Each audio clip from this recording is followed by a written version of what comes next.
Greetings to you all in the most blessed name of our Lord and Savior Jesus Christ of Nazareth. For our today's short meditation, I have chosen from the book of the Gospel of St. John, chapter 21, verses beginning from 1 onwards. After these things, Jesus showed himself again to the disciples at the Sea of Tiberias, and in this way he showed himself. Simon Peter, Thomas called Didymus, Nathanael of Cana in Galilee, the sons of Zebedee, and the two others of his disciples were together. Simon Peter said to them, "I am going fishing." They said to him, "We are going with you also." They went out and immediately got into the boat, and that night they caught nothing. But when the morning had now come, Jesus stood in the shore, yet the disciples did not know that it was Jesus. Then Jesus said to them, "Children, have you any food?" They answered him, "No." And he said to them, "Cast the net on the right side of the boat, and you will find some." So they cast, and now they were able to draw it in because of the multitude of fish. Therefore, the disciples whom Jesus loved said to Peter, "It is the Lord." Now when Simon Peter heard that it was the Lord, he put on his outer garment, for he had removed it, and plunged into the sea. But the other disciples came in the little boat, for they were not far from the land, but about 200 cubits, dragging the net with the fish. Beloved in Christ Jesus, we are on the first Sunday of the new month. We have gone through the month of April 2020, completely locked down. We are now in the new month, the first Sunday of the new month, May 2020. Beloved in Christ Jesus, when we look into the scriptures, God has called many. He has chosen few, and very few are faithful. God has chosen many, called many, has chosen few, but very few are being faithful. They are the overcomers, daily overcomers. Jesus' earthly ministry, during this time, he chose 12 disciples and he taught them. He preached to them. He exposed them to the kingdom of God. He preached about the values and the virtues of the kingdom of God. And he wanted them to carry out the mission that he was doing in his earthly life. Jesus' life of 30 years were almost silent in the Bible. But one or two incidents do tell us something about his 30 years of life. Beloved, he was at home, he was at work for 30 years. He was at home with his parents, with his brothers, with his sisters, and he had involved himself in the work of his father. He had continued the work of his father, the work of carpentry. But during this time, he had submitted himself to God completely, and he had submitted himself being obedient to the earthly parents. He overcame all the trials and temptations that came in his way during these 30 years. After 30 years, before getting into the ministry, he went to Jordan, where John the Baptist was baptizing many people who came after repentance. Jesus went there, had the baptism of water at Jordan by John the Baptist. During the time, there was a heavenly voice which declared that this is my son in whom I am well pleased. Before going to the ministry, after completing his 30 years of his home life and the work life, immediately before starting his ministry, God was pleased in his son. He said, this is my son in whom I am well pleased. What did he look at Jesus then? He looked at Jesus during these 30 years of preparation. He was there with the parents, in the family life, with his brothers, sisters, and at his work. All this, in these areas of his life, he proved himself to be an obedient son. He overcame all the trials, temptations, and all those things that came against him during this life. And as soon as he got baptized, there was a message from heaven telling that, this is my son, in whom I am well pleased. Beloved in Christ Jesus, he was the overcomer daily. Soon after the baptism at Jordan, he went to the wilderness to fast and pray for 40 days. Even during that time, he was tempted. Satan did not leave him even during that time. He tempted him, but he overcame the temptation that was posed by Satan by the word of God, by fasting, and by prayer. He overcame all the trials and temptations by the word of God, the powerful word of God. He said, it is written. And beloved, by the fasting and prayer, he could overcome all the trials and temptation. He was an overcomer. He did not backslide. He was not a backslider. Beloved in Christ Jesus, he never looked back, even in his ministry, till the cross, even after the cross. All through his ministry, he never looked back. Though so many people taunted him, though so many people tried to persecute him, though so many people tried to talk against him, and he was alleged as a blasphemer, all these things, he never spoke anything against them. He bore all those things silently, and he could overcome all these things. Beloved in Christ Jesus, he never went back. He never went backsliding. Backsliding is an human tendency. It is the weakness of human beings. It all started from the Garden of Eden, where Adam and Eve were blessed with a beautiful paradise, Garden of Eden, where God provided them everything that they needed. But he kept a test of faith in the middle of the garden, the tree of good and bad, knowledge of good and bad, good and evil. Beloved in Christ Jesus, Adam and Eve, as long as they were in fellowship with Lord Jesus Christ, they were very happy. They lived for the glory of God. When God came to visit them, they ran to see him, visit him, to have fellowship with him. But when they heard a voice other than that of God's, the voice of deception, the voice that came which lied to them against the truth of God, the voice of deception not only lied, they deceived. The voice of deception which came from Satan deceived the foreparents. And the Satan forced them the worldly pleasures, the pride of life, and the lust of eyes. Satan tempted them with worldly pleasure, worldly possession, worldly power, worldly wisdom, everything which the world could give.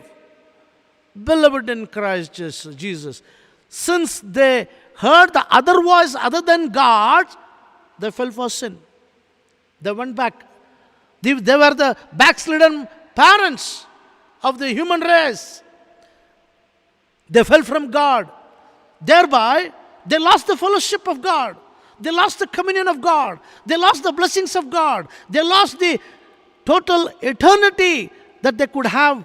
They could have had forever, the life of paradise. And they lost the eternity ultimately. That is because they heard the other voice, which is other than God's. Beloved in Christ Jesus, backsliding started off with the foreparents. Backsliding is a human tendency and human weakness. When you take off your eyes from the Lord, you are posed with many trials and temptations which you tend to fall. Beloved in Christ Jesus. The second person who had an experience of backsliding was man of faith, father of faith, Abraham, the backslider. In the 12th chapter of Genesis, we see that after God calling him to follow him, after giving the promise of the land of milk and honey, Abraham obeyed the unknown God, the unseen God, and he went to the unknown place. That was his faith. He started off very beautifully. And his faith life started off in a very good note. But coming down after this, he settled down in Canaan, the land of milk and honey.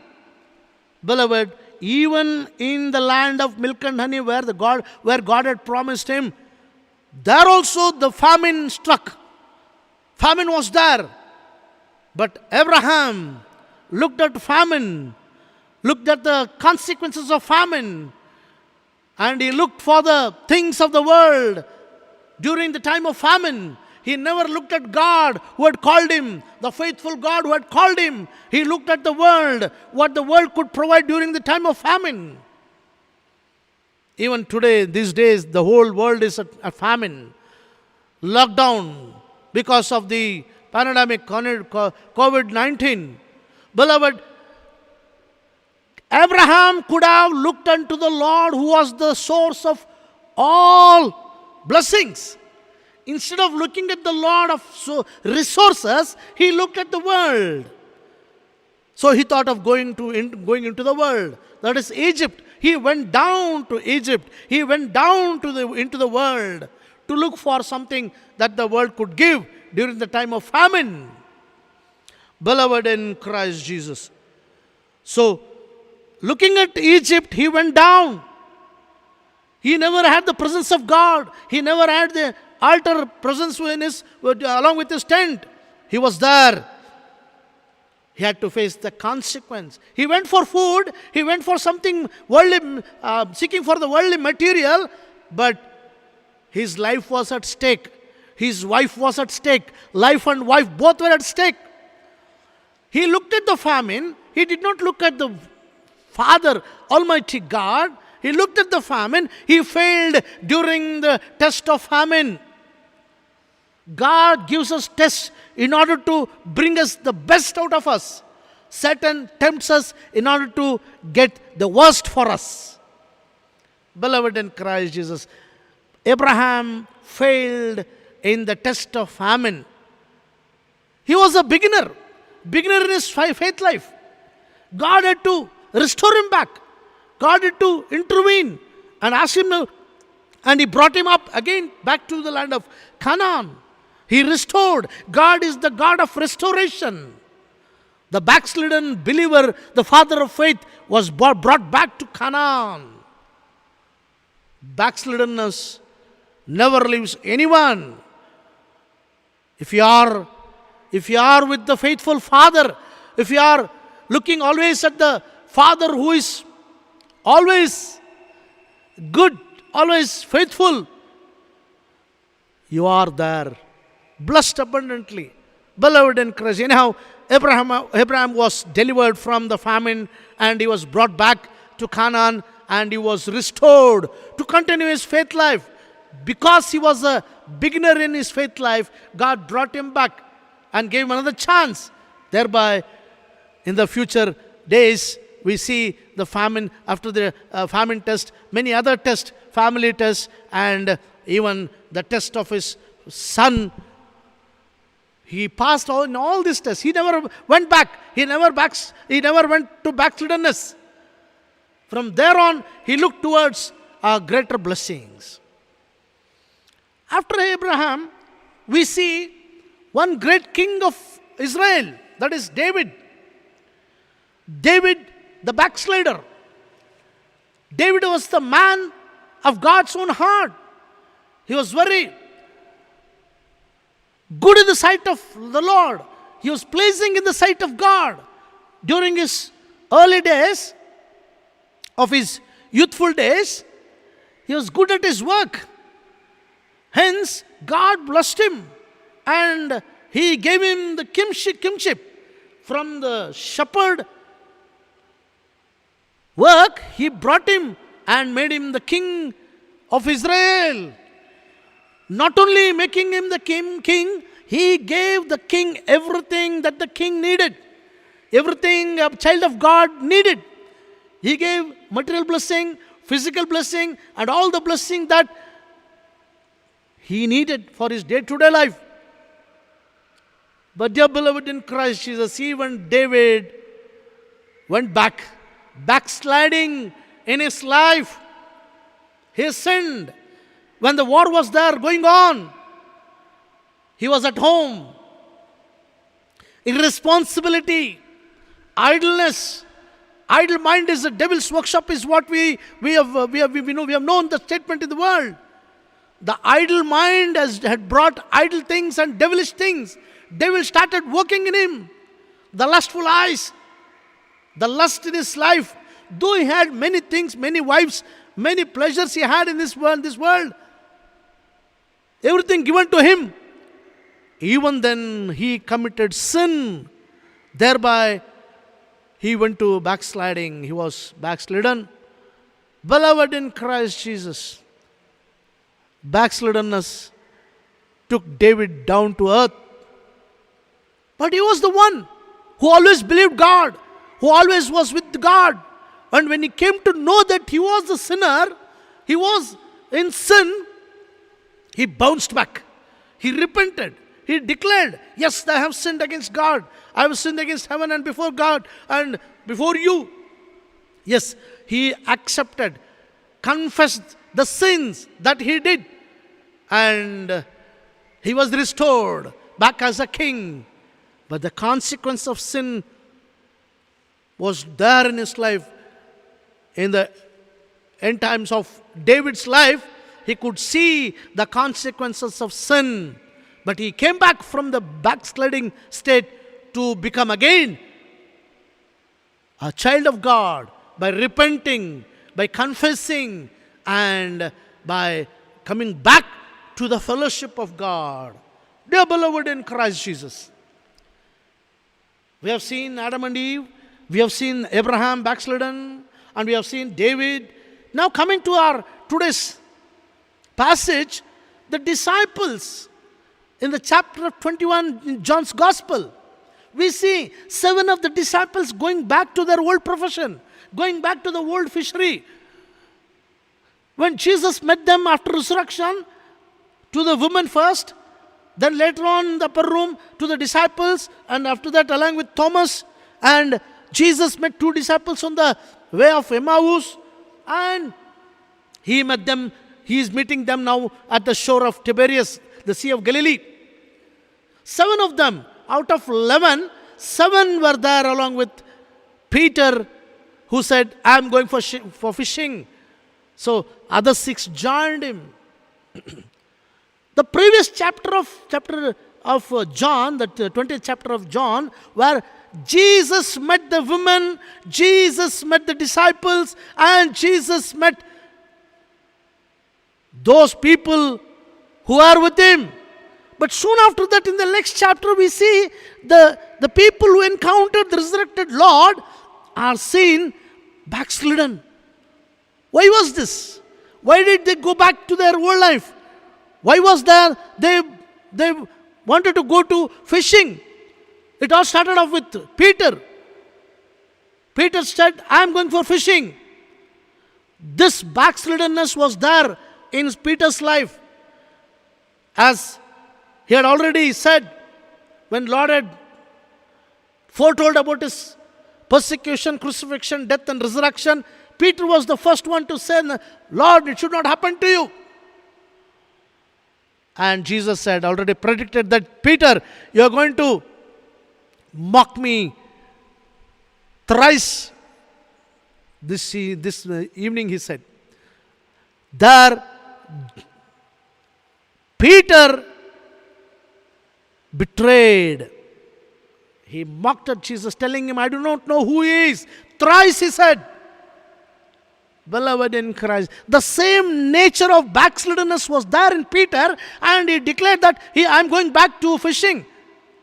When he said this statement, 6 of his fishermen who were disciples of Jesus joined him. Beloved, Jesus brought many people among the fishermen, made them disciples. Out of 12, almost 7 people many of them were fishermen. Now, why did Jesus choose the fishermen? Because of their courage. Because they do not quit.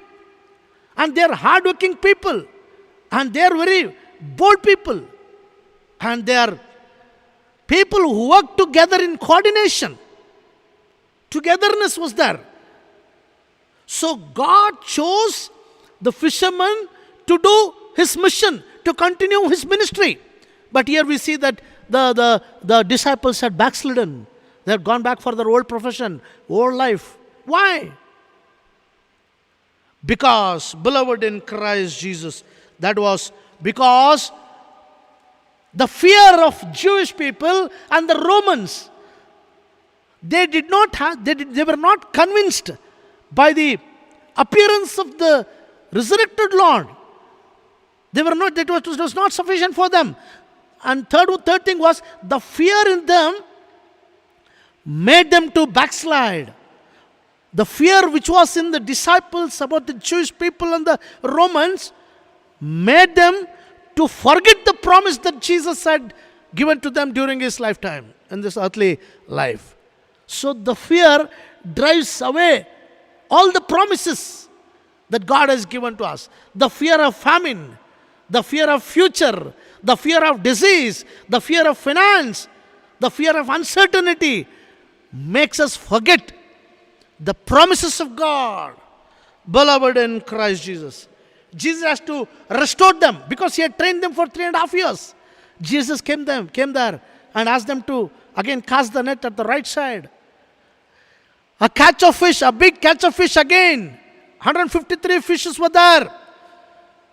First thing, the thing of restoration was the catch of fish. Again, made them to restore back. The second one was, he asked for something to eat.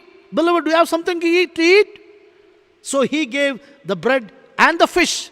The communion, the catch of fish, the communion restored them back. And thirdly, the commission which he gave to go and propagate the gospel to even unto the end of the earth. Catch of fish, the communion, and the commission. 3 things restored them back. And Jesus was there with them. And he restored them, he strengthened them, he commissioned them, he gave them power, and he said, the power will come upon you, and you will go to Jerusalem, to Judea, to Samaria, and to even unto the end of the earth. Beloved in Christ Jesus, God is a God of restoration. We have a number of people of God who are backslidden. There are so many. I have just taken 3 important people. Adam and Eve, started off with Adam and Eve, Abraham, the father of faith, and the King David, the best king among the kings of Israelites. And finally, the disciples who were there with Jesus for 3.5 years. What is our condition today? After a month, after celebrating the resurrection day, after encountering with the resurrected Lord, are we in the backslidden state? Because when things don't come in our way, we tend to fear. The fear leads to forgetfulness, the forgetfulness of the promises of the Savior, Emmanuel, who is with us. What is our state today? Are we backslidden people? Are we backslidden believers? There are so many people who are backsliding. People are there. But believers do backslide because of few things. First thing, people who are away from the Word of God do tend to backslide easily. Who are away from the life of prayer do tend to fall, backslide very easily. Third one is, if you are away from the fellowship of the church, you backslide. Because the witness of the church is very important in order to grow spiritually in all areas of our lives. And fourth one is, if we are not in the fellowship of the Holy Spirit, if you are not in the guidance and leading of the Holy Spirit, we tend to fall and we tend to backslide. What is our position today? What is our stance today? Where are we? Let us examine ourselves individually. Am I a backslidden believer? Am I a backslidden child of God? God is the God of restoration. He restores back because He wants every child of God to propagate the gospel of salvation, the gospel of resurrection, the gospel of blessings. He is with us even unto the end of ages. Emmanuel, God with us. He wants every one of us today. Those days, the people, the disciples who were with Jesus went back. God had to bring them again to the mainstream and commission them. And later on we see that the disciples who were backslidden made the world upside down. They shook the world. They won the world for the Lord. God is the one who restores us back from the backslidden slate. We need to confess. We need to tell our weakness. We need to put down our fears and look unto the Lord, who is the author and finisher of faith. Look unto the Lord, who is the author and finisher of faith. Those who looked unto the Lord, their faces were radiant. They were not put to shame, is what the promise of God is. May the resurrected Lord strengthen us, and keep us vigilant. Keep us diligent in doing the work of God which He has entrusted in this world. May God bless all of us. Let us pray. Gracious God, Heavenly Father, we thank and praise You, God, for You are the God of restoration. You bring back Your people back to the stream of life, back to the stream of ministry. And Lord, You are the one who wants every one of us to propagate the gospel of love, gospel of salvation, gospel of blessings through the resurrected Lord. Lord, we are not alone. Holy Spirit, You are there with us. Bless everyone who are tending to fall. Help all of us to be in the Word, to be in the life of prayer, to be in the fellowship of the church, to be always led by the Holy Spirit in order to do Your perfect will in the days to come. In Jesus' most blessed name we pray. Amen. Amen. Amen. May God bless all of us.